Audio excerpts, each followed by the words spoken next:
हाय सांग माने स्वागत करछे मो यूट्यूब चैनल को।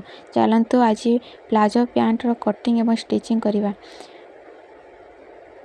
तो से मुझे दुईटी पेपर नहीं पेपर मोर 4 फोल्ड अच्छी भितर गोटे पेपर अच्छी।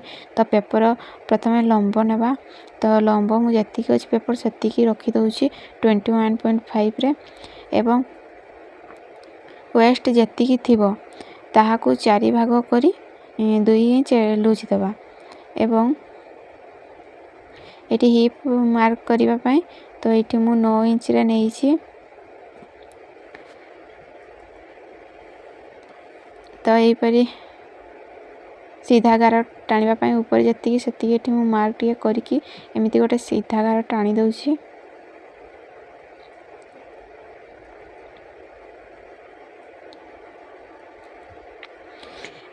बाहर को एमती 2 इंच रो नबा एवं एमती गोटे सीधा गार टाणी दबा। न्यानी करिबा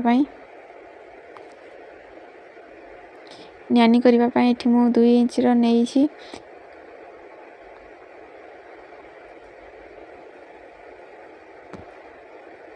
टोटल मोर 10 इंच हैला।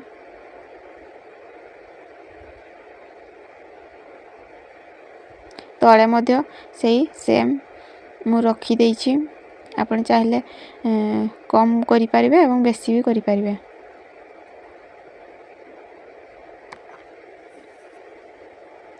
यहाँ पर 2 इंच रो आमे नियानी जो करिथिले। तो यहाँ को एपरी गोटे गोल शेप दे देबा।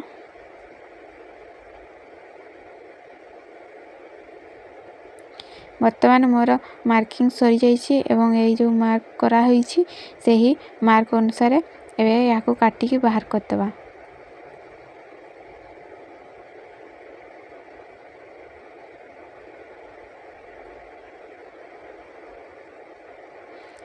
काटला बेले बहुत ध्यान देबे जेमिति गार भीतर को कोइछि जीव नहीं। तो वर्तमान मोर कटिंग सरी जाइछि। एबे देखिबा केमिति कोन मोर बाहरी छी। तो यही परी बाहरी वो दुईटी किंतु एमिति तो हमर स्टिच होबो नहीं। एही परी भाबरे रखी कि याको स्टिच करिबा जहा फळे परफेक्ट पेंटी स्टिचिंग हेई पारिबो। ए जो दुई साइड रे वर्तमान सिलाई करि देबा। दुई साइड वर्तमान मोर सिलाई सरी जाइछि। एबे एहाको एही परी देखंतु एही परी भाबरे अलटेइबे। एही परी दुई साइड रे जेमिति दुईटी गडो बाहरी जिवो। तो वर्तमान ए जो मझी एटा जो सिलाई हेइनी एही मझी रे एबे सिलाई करिबा जहा फळे दुईटी अलगा अलगा होई जिवो गडो।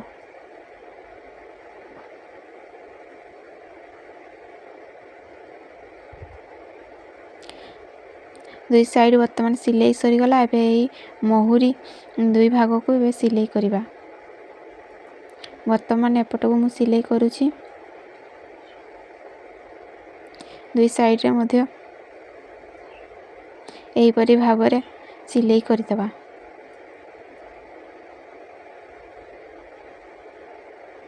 वर्तमान तळे मध्य मोर मोहुरी रे सिलाई सरी गला। एबे अंटा को एही परी मोडी की सिलाई करिबा।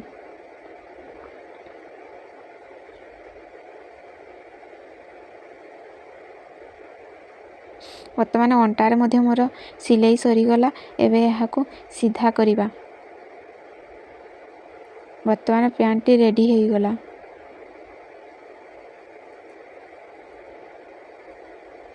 तो यह हूँ यार फाइनल लुक।